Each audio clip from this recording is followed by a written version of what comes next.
નમસ્કાર. The legal સફરમાં આપ સૌનું સ્વાગત છે.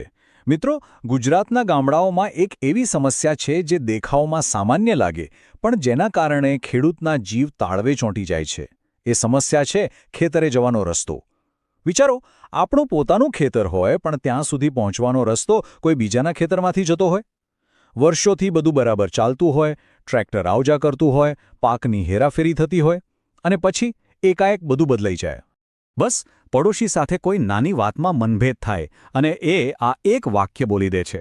અને પછી તો શું, રાતોરાત રસ્તા પર કાંટાળી વાડ નખાઈ જાય, માટીના મોટા ઢગલા કરી દેવાય અથવા તો ટ્રેક્ટરને રોકીને કહેવામાં આવે કે ચાલતા જવું હોય તો જાઓ, વાહન તો અહીંથી નહીં જ જાય. આવી પરિસ્થિતિમાં ખેડૂત માટે તો જાણે માથે આભ તૂટી પડે. ખાસ કરીને જ્યારે વાવણી કે લણણીનો સમય હોય ત્યારે એક દિવસ કિંમતી હોય છે. અને એવા સમયે જ આ રસ્તો બંધ થવાથી આખા વર્ષની મહેનત પર પાણી ફરી વળવાનો ડર લાગે છે. આ નાની વાત મોટા ઝઘડા, મારામારી અને વર્ષો સુધી ચાલતા પોલીસ કેસમાં ફેરવાઈ જાય છે. પણ અહીં સૌથી મોટો સવાલ એ ઊભો થાય છે કે શું કોઈ પાડોશી આ રીતે રસ્તો બંધ કરી શકે? શું એ તમને રસ્તો આપવા માટે કાયદેસર રીતે બંધાયેલો છે? જો એ રસ્તો બંધ કરી દે તો કાયદો કોની બાજુ છે?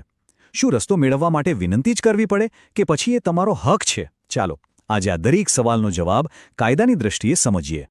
તો આનો એક જ શબ્દમાં જવાબ છે હા, બિલકુલ. ભારતીય કાયદા પ્રમાણે દરેક વ્યક્તિને પોતાની માલિકીની જમીન કે મિલકત સુધી પહોંચવાનો મૂળભૂત અધિકાર છે. આ કોઈની દયા કે મહેરબાની નથી, આ તમારો કાયદેસર હક છે. કાયદાની ભાષામાં આ હકને સુખાધિકાર અથવા અંગ્રેજીમાં ઇઝમેન્ટ રાઇટ કહેવાય છે.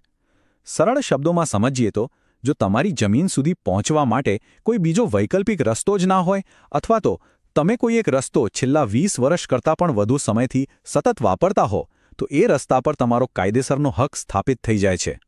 અને ખાસ કરીને આપણા ગુજરાતના ખેડૂતો માટે તો આ સમસ્યાનો એક રામબાણ ઇલાજ છે. એ કાયદાનું નામ છે મામલતદાર કોર્ટ એક્ટ 1906. આ કાયદાની કલમ 5 એ મામલતદારને ખાસ સત્તા આપે છે કે જો કોઈ વ્યક્તિનો પરંપરાગત રસ્તો ગેરકાયદેસર રીતે બંધ કરવામાં આવ્યો હોય તો તેઓ તરત જ હસ્તક્ષેપ કરીને એ રસ્તો ફરીથી ખોલાવી શકે છે. પણ જુઓ, કાયદેસરની પ્રક્રિયા શરૂ કરીએ એ પહેલાં એ સમજવું બહુ જ જરૂરી છે કે કઈ ભૂલો નથી કરવાની. કારણ કે ઘણીવાર અજાણતામાં જ આપણે એવી ભૂલો કરી બેસીએ છીએ જેનાથી આપણો સાચો કેસ પણ નબળો પડી જાય છે. ચાલો એવી 5 મોટી ભૂલો પર નજર નાખીએ. પહેલી ભૂલ, રસ્તો બંધ થયાના મહિનાઓ કે વર્ષો પછી ફરિયાદ કરવી. બીજી, જ્યારે રસ્તો બંધ કરવામાં આવે ત્યારે તરત જ તેના ફોટા અને વિડિયો પુરાવા તરીકે ન લેવા. ત્રીજી ભૂલ, અરજીમાં રસ્તાની લંબાઈ, પહોળાઈ અને ક્યાંથી ક્યાં સુધી જાય છે એવી ચોક્કસ વિગતોનો ઉલ્લેખ ન કરવો. ચોથી, અરજી સાથે ગામનો સત્તાવાર નંબરી નકશો ન જોડવો.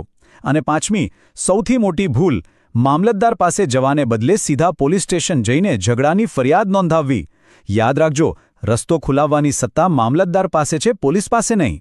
તો હવે તમે સમજી ગયા હશો, ખોટો રસ્તો એટલે કે ઝઘડા, દલીલો અને મારામારી એ તમને ક્યાંય નહીં લઈ જાય. એનાથી ફક્ત સમય, પૈસા અને સંબંધો બગડશે. જ્યારે સાચો રસ્તો એટલે કે કાયદાકીય પ્રક્રિયા એ તમને સ્પષ્ટ અને કાયમી ઉકેલ તરફ દોરી જશે. તો ચાલો હવે આપણે એ કાયદેસર પ્રક્રિયાને સ્ટેપ બાય સ્ટેપ સમજીએ જેના દ્વારા મામલતદાર કચેરીમાંથી તમે તમારા ખેતરનો બંધ થયેલો રસ્તો પાછો મેળવી શકો છો. જુઓ, પ્રક્રિયા એકદમ સીધી છે. સૌથી પહેલાં મામલતદાર કોર્ટ એક્ટની કલમ 5 મુજબ એક લેખિત અરજી તૈયાર કરો. એની સાથે તમારા અને જેણે રસ્તો રોક્યો છે એના બંનેના ખેતરના 7-12 અને 8 આના ઉતારા, ગામનો નકશો અને પુરાવા તરીકે લીધેલા ફોટા વિડીયો જોડી દો. આ અરજી તાલુકા મામલતદાર કચેરીમાં જમા કરાવો. અરજી જમા થતાં જ મામલતદાર સામેવાળાને નોટિસ મોકલશે. પછી સ્થળ પર તપાસ થશે, બંને પક્ષોને સાંભળવામાં આવશે અને અંતે મામલતદાર પોતાનો હુકમ આપશે. આ કામ માટે તમે વકીલની મદદ પણ લઈ શકો છો. એક વાત ખાસ યાદ રાખજો, આ આખા કેસનું હૃદય હોય તો એ છે સ્થળ તપાસ. આ તપાસ દરમિયાન મામલતદાર પોતે અથવા તેમના તરફથી સર્કલ ઓફિસર રૂબરૂ જગ્યા પર આવે છે.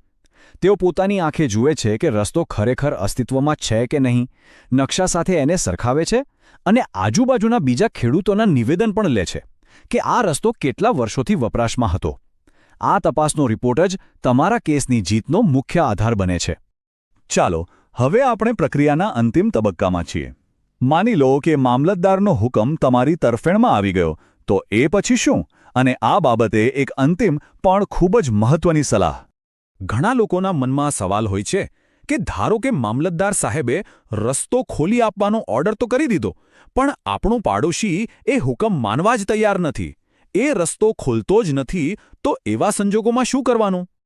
તો ગભરાવાની જરાય જરૂર નથી.